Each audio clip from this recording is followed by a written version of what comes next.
TribLIVE Radio presents PantherLair, hosted by Pitt insider Chris Peak of PantherLair.com. Pitt football, basketball, and recruiting talk. Trib Total Media. See what's next. Now, here's your host, Chris Peak. So, you got a spring under your belt, you got a summer. How's this relationship with Coach Canada? You know, we've been working with him now. You feel like you have pretty good communication. You know what he's thinking. He knows what you're thinking. Absolutely. I think he's just such a creative guy and really a competitive guy, which I enjoy. Kind of my same spirit. So. I definitely get him. He's got a lot of intensity, and it helps. I think our whole offense it rubs off on all of us to have intensity too. And then our relationship's been great too. He's from the first day he came in, he's been great trying to get to know me, my personal life, and I think all that translates onto the field. And so our relationship's been great, and it's just getting better. You feel like that's maybe more than any other position in coach, like that relationship of quarterback and OC has to be one that just kind of synergy, almost sort of single-mindedness? Absolutely. You got to know, when he's calling a certain play, why he's calling that, what he's expecting to get, and you got to be on the complete same page, and I think they're probably the two most scrutinized positions outside of the head coach, of what plays we're calling and how's he making that throw. So you're both tied together, and it's just kind of how it goes. The defensive coordinator they always say that the defensive coordinator should blitz more. Don't forget that. You got to blitz more. You guys get it because you throw too many screens or not enough screens. Right. But the defensive coordinators always have to blitz more. Are there elements of this offense, kind of new concepts for you? I mean, are there things that this offense has sort of opened up your eyes a little bit? You're like, that's interesting. I never thought about doing it that way. Or is it just kind of like offense is offense? Yeah, a little of both. There's obviously everybody runs a lot of the same plays, but every coach that I've been around always has their own spin on things. So his has been very interesting, very creative, and I've learned a lot from it. It's just been really fun, honestly, to get another spin on a certain play that maybe you haven't heard before. So it helps your game, I think, even more. He's talked a lot about get playmakers, just different kinds of combinations of playmakers. You have to have 5 linemen and a quarterback, and everything else is kind of up in the air. I've heard that from a bunch of coaches, so I'm guessing it comes from him. You guys, with your running back group, do you feel like you have a lot of versatility there that you're going to be able to use in a lot of different ways? Absolutely, but I think we got talent all over the field, so whether it's playing 7, 8 linemen or because we got a lot of talent in that room too, then playing a few more running backs on the field and more receivers. I mean, that's the good thing about our team. I think we've got a lot of guys stepping up, so it'll be fun this year. What kind of elements do you see, though? I mean, I'm going to talk about the receivers too, but I mean, as far as the running backs go, what sort of elements do you see with those guys? Sort of individually. I mean, what do they bring?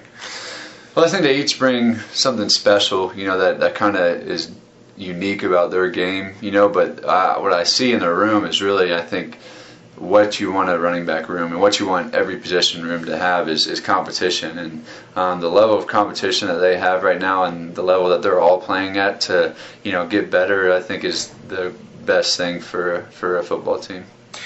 When you look at your passing game this year, do you feel like you guys should be able to, and we'll try to have kind of more of a vertical attack maybe than you had last year? I mean, kind of when you look at the passes last year, it wasn't there's not as many 20-yard, 30-yard passes as maybe you probably would have liked. Do you feel like that'll be an element of it this year, though? Yeah, I mean, we'll see. It's whatever we can do to win a game, and thought we stretched the ball vertically, a little bit last year, but, if it's going to help us, win a game this year to do that, then I'm sure we will. So as long as we score more points than they do, that's what going to be our goal. What does a guy like Quadri Henderson bring? What elements does he bring to your passing game?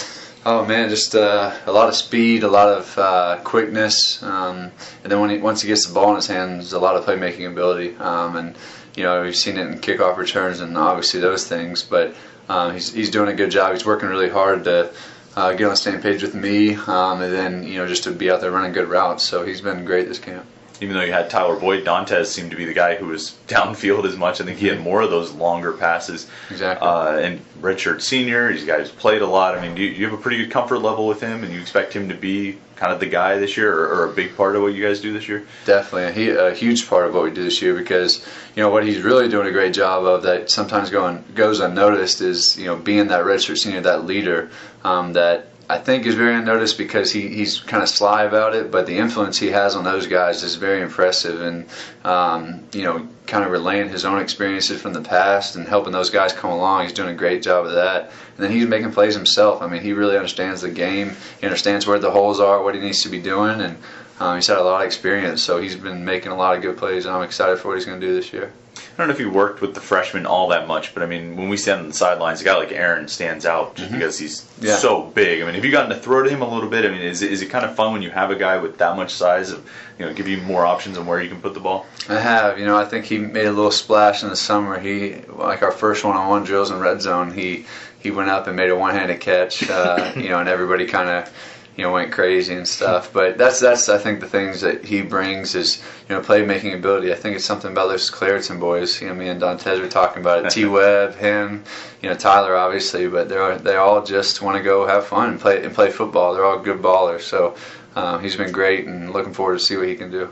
It's interesting. I was talking to Coach Sherman about the vertical game, and obviously I was talking to him about receivers, but he mentioned Scott Orndorff as a guy who could potentially give you guys a threat. Do you feel like that's he didn't have a ton of catches last year. Scott Orndorff. Oh, Coach Sherman. Coach Sherman. I was like, well, if the receivers coach is bringing up a tight end, there must be something there. But he didn't have a ton of catches last year. But it seems like there's something to work with there, right? With the size and the running ability. You feel like he's a guy that'll be, a bit more of a focus? Definitely, and he's worked so hard this offseason. Me and him have been throwing a bunch, and he's really, I think, had a great camp so far and really perfected a lot of his routes and been a big target for me out there. So if we can use him and get him the ball more and let him have a little playmaking ability of his own and let him kind of showcase that a little bit, I think it'll be good. Coach just kind of mentioned that Manny had sort of pulled ahead of Ben a little bit for that backup job behind you. I mean, you're watching all these reps go down. What have you seen on the Manny? What has he shown you? They're both, I think, really just competitive guys. They both want to be the best players they can. I think Manny's a great athlete. The numbers he put up and things in the summer were pretty awesome. And he tries really hard at the game and wants to be great. But it's the same is true of Ben. So whatever happens, whatever shakes out with that, I know they're both going to be ready to go play. And then, of course, those guys up front. It looks like you got a line that's not 5, it's 6 or 7 or 8. And even if they shift it around, I mean, how's it been working with those guys? And do you get kind of wide-eyed a little bit thinking about the potential if they do what they're expected to do? Yes, obviously, yes, the season's a little bit different than camp, but they've been unbelievable in camp. I'm always wowed by them and how much time I have back there, and also the standard that they set for each other. I think heard Bookser say that he's not really scared of what the coach is going to say to him, but he's scared of what Biz is going to say once he sees the mistakes he made on film. So I think that's really good. That's probably the best thing you can have on a football team. So that's probably what makes them so good and makes their group so tight. Is Biz the guy that on the field kind of gets into it with everybody, or gets if somebody needs to be told to shape up, he's the guy who speaks up, or who kind of speaks up on offense? Absolutely, it's Biz all the way. I mean, Biz is the guy. He's definitely the voice out there, and he's a great presence. He's a good player, and so guys look up to him a lot. He's played a lot here, and he does a good job with it. So what about you? How do you feel this camp? I mean, what did you want to accomplish this camp, and how do you feel like you've done with it? Yeah, I just always want to keep proving myself to the guys. I think you never arrived, you never have gotten there, and obviously as a team we haven't. So there's a lot to prove, a lot to improve on, and I'm just trying to really get completely on the same page with the receivers. Limit some of the mistakes I make, and just kind of manage the game, put us in a good situation to win. So every day I'm trying to improve accuracy, improve chemistry with the receivers, and just trying to be the best player I can be. What's the last one for you, Nate? I mean, what's one thing you felt like you did really well last year that you definitely want to continue and carry over, and what's the one thing that you the opposite that you feel like you need to improve on from last year? There's a few things. Obviously the last game gave me a little bit of motivation through the off season, but I think it's such a different year, but there were some good things. I thought I protected the ball fairly well up until towards the end, so I think I need to close out the season a lot better and just have a good season all the way around. Not start slow, not finish slow, anything like that. Just have a good season all the way through.